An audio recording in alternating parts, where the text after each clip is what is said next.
Hello everyone. Today I am here again with Article 32, that is the right to constitutional remedies, which is also known as the heart and soul of Indian Constitution. Now let us come to Article 32, that is right to constitutional remedies.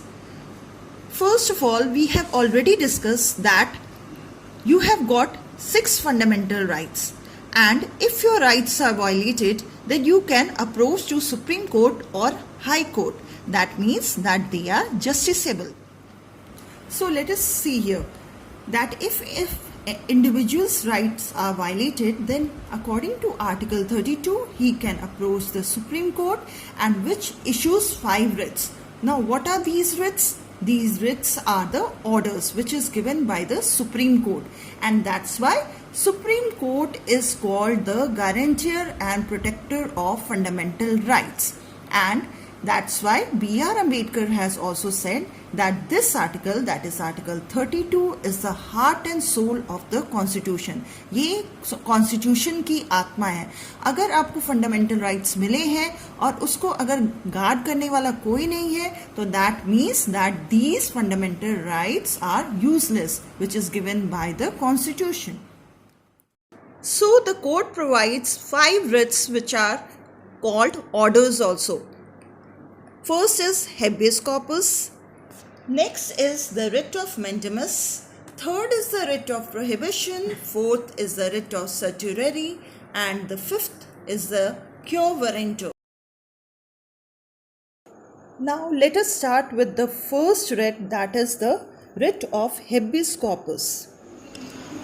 Habeas corpus means to have the body, and habeas corpus is a Latin term. So let us see this with an example. A has arrested B, and unlawfully this B has been detained, that is, it has been kept in the prison without informing that person.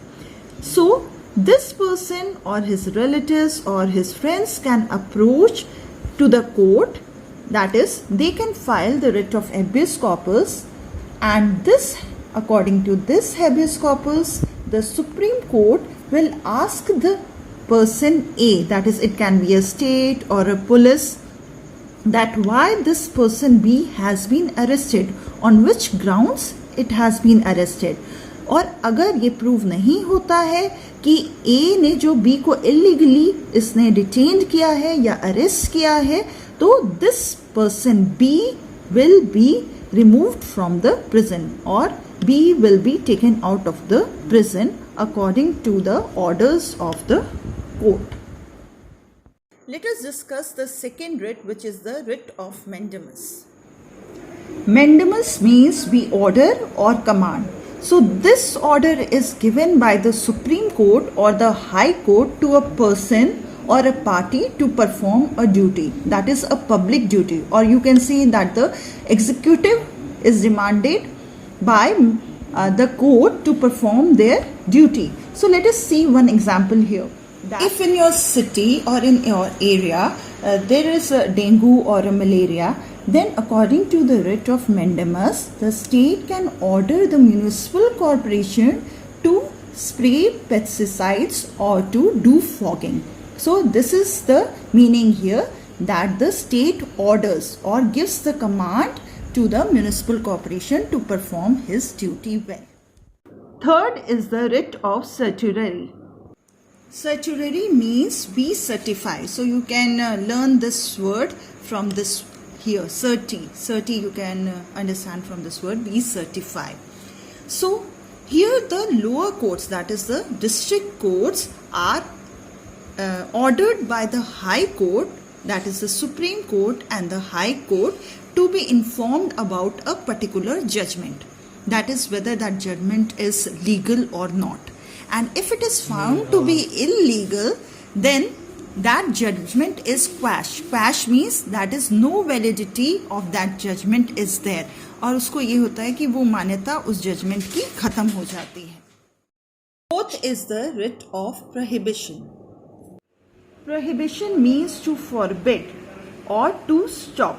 So the word prohibition says that you can stop, that is the lower court can be stopped by the higher court to deal in any case. If the proceedings are going on, the higher court can stop the district courts to continue those proceedings if the case is not under the boundaries of the lower court. So in between, the lower court can be asked to stop the judgment. So again, one thing is there, that is the difference between prohibition and certiorari, because certiorari and prohibition are taken against both the lower courts. Both the lower courts are involved in this. But there is one difference, that is prohibition is that to stop the lower courts when the proceedings are going on, and certiorari means that when the proceedings have been completed, then the higher court asks for the judgment, and if the judgment is illegal, those are not brought into effect. So we can say that prohibition is related to prevention, that is preventing the lower court to deal with that case, and certiorari means cure, that if the judgments are given, then we can cure those judgments. That is, if the judgments are wrong, we can give another judgment. Last and the fifth writ is the writ of quo warranto. Now let us understand this fifth writ, that is the quo warranto, with the help of a simple example. For example, if you have taken admission in the university, and obviously you will give one entrance examination in order to get admission, and you get the seat. But after some days, it comes to know that you have acquired that seat without giving any entrance examination, then you will be forced to leave that seat. Exactly the same principle is applied in this writ of quo warranto.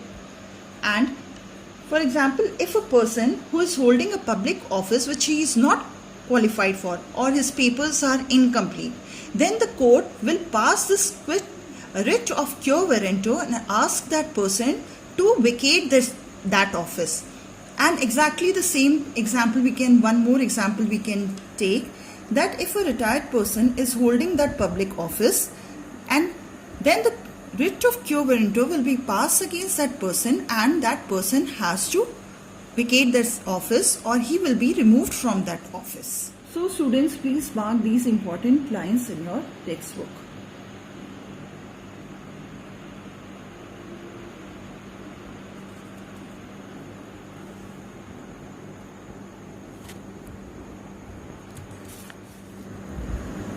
So students, now it is question time. Do all these questions in your notebook. Till we meet again, God bless you.